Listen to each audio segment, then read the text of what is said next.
Naannawaa waraanni irraa hin cinnem qaxanaa waraana addunyaa ta'uun maqaan isaanii waggoota hedduuf lakkaa'amaa jiram. Biyya duraan nageenyi keessatti waamamuun biyya duraan maqaan isaanii addunyaa irratti bahee fi saayintistoonni dhaloota Kiristoos dura keessaa lallabamaa turan. Biyya ogbarruun keessatti katabamee hangammaa muuziyeemiiwwan biyyoota lixaa keessatti argamu. Biyyoota baha giddugaleessaa keessatti yeroo ammaa kana waraanaa fi walitti bu'iinsa anatu beekaa fi anatu danda'an, anatu biyya bulchaa fi anatu beekee bulchaan biyyattii dhuunfateetiin jirama. Hooggantoota gurguddoo kanneen akka Osaamaa bin Laaden, Saddam Huseen hanga har'aatti ammoo Ayatollaa Alii Haamenii fi Yahyaa Saareefaa warroota maqaan isaanii kahan akkasumas garee warra Taalibaanitti tarkaanfachuudhaan hooggantootaa fi gareewwan isaan waliin hooggananis yoo dabalate maqaa bilisummaa yookaan hooggansa akkasumas biyya Islaamaa ijaaruu jedhuun biyya isaanii waraanaan daaraa fakkeessisanii jiru. Tarkaanfiin isaan yeroodhaa yerootti fudhatan lammiilee isaanii deebisee gaaga'aa jiram. Guddina biyyoota isaanis duubatti harkisaa jiram. Isaanumallee yoo taate hooggantoonni isaanii yeroodhaa gara yerootti yookaan boombiidhaan ciletti kan jijjiiramanii fi yookaan funyoo warroota lixaatiin fannifamanii karaa televezyiiniitiin tamsaasa kallattiitiin ummata addunyaa guututti yeroo isaan lubbuu isaanii dhabanis kan agarsiisudha. Yookaan ammoo basaastota biyyoota birootti ergamanii iddoo isaan jiranitti fira fakkaatanii kan isaan galaafatanis kumaatamaan warroota lakkaa'amanidha. Gareewwan akka Alqaayidaa ammoo biyyoota baha giddugaleessaa keessaas qaxxaamuranii biyyoota Afrikaa keessattuu biyyoota Saharaa keessatti argaman hedduu isaanii keessa faca'aniitiin argamu.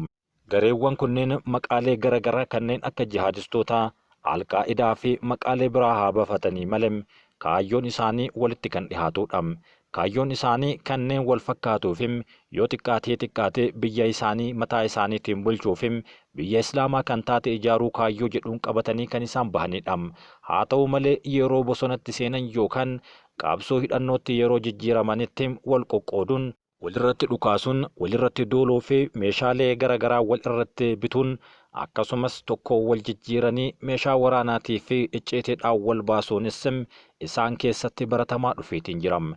Biyya ollaa keenyaa kan taate Somaaliyaa keessatti kan argamu Al-Shabaab waggoota hedduun mootummaa Somaaliyaa buqqisuuf biyya Islaamaa kan taatee fi mootummaa Islaamaa hundeessuu kaayyoo jedhu qabatee bahus biyyoota Afrikaa garaagaraa irraa kan walitti bahaniif biyya Ameerikaatiin kan deeggarame waraana walitti babbaheen waggaa waggaadhaan waraanamus garuu hanga ammaatti daangaalee garaagaraa cabsuun kaampiiwwan waraanaa garaagaraa barbadeessuun ofiis waraanamaa biyyattis waraanaa naannoowwan garaagaraa qabatee akka ofii bulchuun beekamam.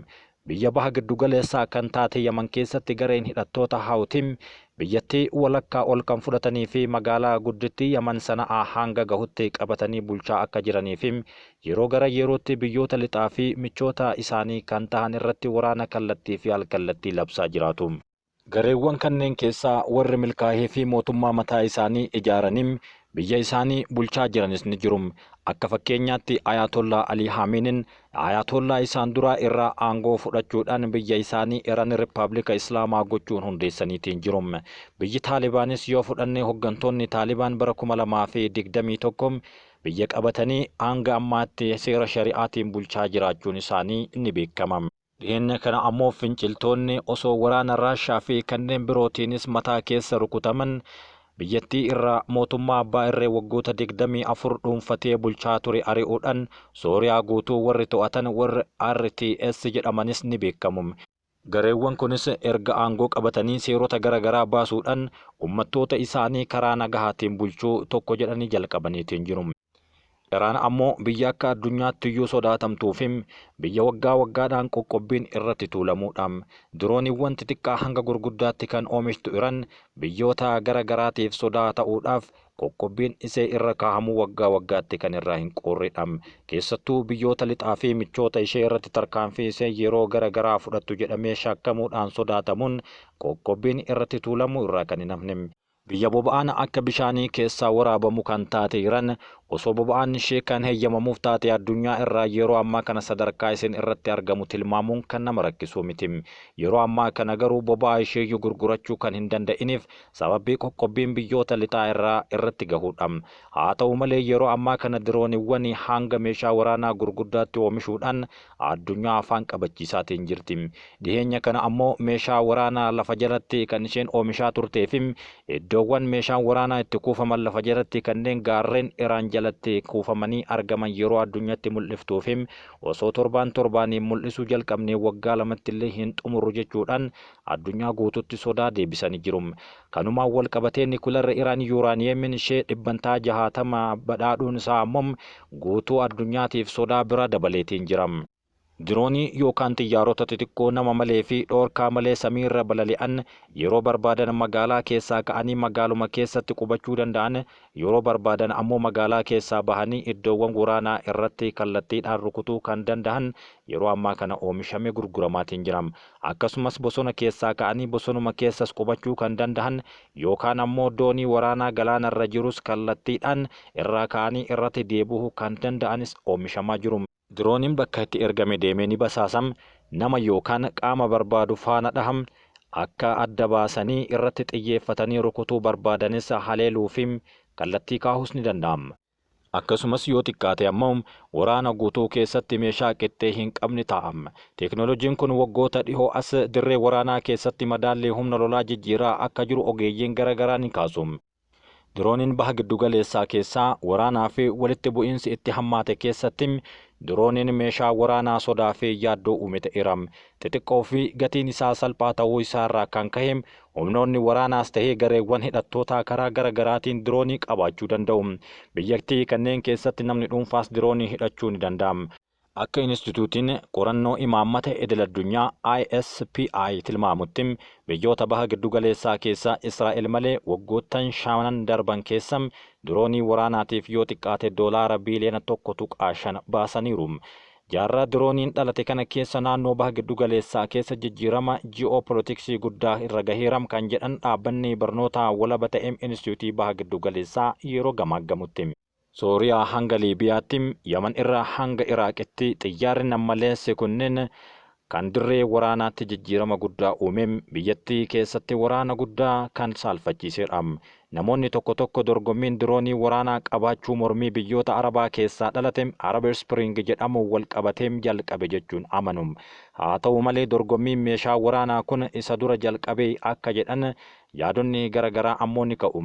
Dorgommiin kun baroota bara 1970moota gara dhumaa yookaan baroota 1980moota gara jalqabaa eegale kan jedhan daayirektaroonni garaagaraa erga baroota sanaatti Israa'elii fi Iraan dirooniiwwan hojjetaman ittuma fufaniitiin jiru.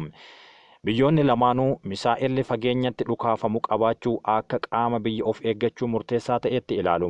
Haa ta'u malee diroonii fayyadamuu ilaalchisee jijjiiramni qabatamaan kan dhufe erga Tarkiin bara 2020 keessa Sooriyaa akka humnoota mormitootaa hin barbadeessine ittisuudhaaf itti gargaarfamte jechuudhaan dubbatama.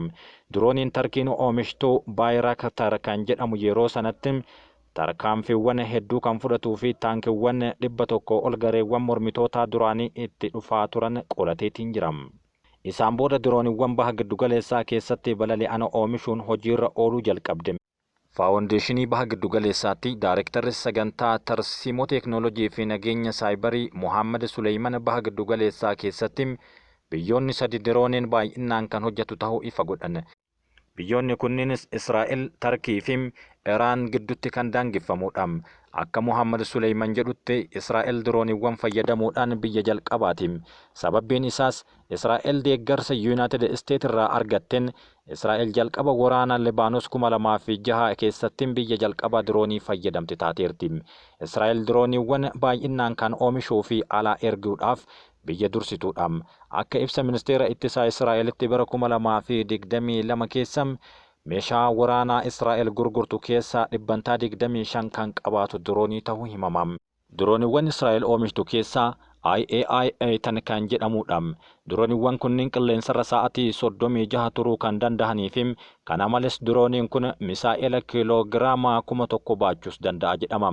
Akka miidiyaaleen gabaasanitti Israa'el dirooniiwwan Harmes 450 fi Harmes 900 haleellaa fi opereeshinii waraanaa Gaazaa keessatti geggeessitu irratti yeroo garagaraatti itti gargaaramteerti jedhama. Biyyi lammaffaan Tarkii yoo taatu akka ogeessonni jedhanitti Tarkiin biyya baha giddu galeessaa keessaa diroonii oomishan keessaa ishee lammaffaadha. Tarkiin diizaayinii fi hayyama biyyoota lixaa irratti keessumaa Yuunaayitid Isteets irratti hundaa'uudhaan meeshaa dheedhii yookaan galtee biyyuma keessaa qabduun kan oomishtuudha. Dirooniin Tarkii Bayraktar jedhamu TB2 jedhamu ammoo kan biyyattiin yeroo jalqabaatiif oomishte jedhama. Dirooniin kun lafarraa ol samitti kiiloomeetira 7.6 ol fagaateen sa'aatii 24 qilleensa irra turuu danda'a. Dirooniin Tarkii kun waraana Sooriyaa kan bara 2016 ture keessatti meeshaa waraanaa hunda caalaa gahee kan qabu ture jechuudhaan Mohammad Suleyman xiinxalla isaa keessatti makeera. Bara 2019 keessa dirooniin Tarkii Bayraktar jedhamu kun Liibiyaatti wayita Jeneraal Khaliifaa Haftar magaalaa Tiripooliidhaaf qabachuuf ulaa ishee irra gahetti kan dhaabedha. Akka ragaan qabatamaa Tarkii argisiisutti bara 2022 keessa kaampaaniin diroomii oomishu Bayraktar biyyoota 27 waliin kontiraakta meeshaa waraanaa kana dhiheessuu mallatteesseera. Biyyoota kanneeniif dhiheesse ammoo galii doolaara Ameerikaa biiliyoona 1.8 irraa argateetiin jira. Biyyoota diroonii Tarkii kana bitachuun adda duree ta'an keessatti Yukureen, Poolaand, Azerbaajaan, Morookoo, Kuweet, Emirates, Itiyoophiyaa, Turkmenistaan, Kirgistaan, Roomaaniyaa fi Albaaniyaan warroota 10 keessatti argamanidha. Biyyi sadaffaan kan diroonii baha giddugaleessaa keessatti oomishtu Iraan yoo taatu qoqqobbii diinagdee jalqaba biyyattii irratti kaahamaa turee fi kan hanga ammaatti irratti kaahamaa jiru jala kan jirtu waan taateef dirooniiwwan rakashaa yookaan gatiin isaanii gadi aanaa ta'e kan dhiheessitudha. Iraan sagantaa diroonii oomishuu bara 1980 keessa yeroo Iraaq waliin waraana keessa turte bara 1980 hanga 88 kan jalqabdeedha. Iraan dirooniiwwan hanga tokko hojjettee Raashiyaatti erguudhaaf karoorri qabattee turte Ameerikaa akka malee aarseetiin jira. Ameerikaan neetworkiiwwan dhaabbileen 10 fi namoota dhuunfaa 4 Iraan, Maaleeziyaa, Chaayinaa fi Indooneeziyaa keessa socho'an irra qoqqobbii hamaa keesseetiin jirti. Akka ministeera dhimma alaa US jedhutti qoqqobbiin kun kan kaa'ameef meeshaalee elektirooniksii sirriin isaanii Ameerikaa irraa ta'e dhaabbileen ittisa warraaqsa Iraan waliin hidhata qabanitti akkaataa ittiin gurguramuu danda'anitti haala mijeessa jechuun dubbatama. Kana malees Ameerikaan Iraan dirooniiwwan Huutiif dhiheessitu akkasumas kanneen garee biraatiif dhiheessitu dooniiwwan galaana diimaa irratti haleellaan gochaa jirti jechuudhaan yeroo himattuttidha. Onkololeessa darbe ministeerri ittisaa Iraan diroonii Moheejar 10 jedhamu oomishuu beeksisee jira. Dirooniin Iraan inni kun lafarraa meetira 7,000 ol fagaatee sa'aatii 24 turuu danda'a. Akka biyyoonni lixaa jedhanitti Iraan dirooniiwwan oomishtu kana garee hidhattoota kanneen akka Hezbollaa fi Hawtiidhaaf akkasumas Hamaasiif yeroo garagaraatti dabarsitee kan kennitu jechuun ni himama. Iraan ammoo gocha kana cimsitee kan balaaleffatte yoo ta'u keessattuu qoqqobbii yeroo garagaraatti irra kaa'amu ofirraa hambisuudhaaf jecha kan hidhachiisaa jiru osoo hin taane isaanuma jechuun dubbatti.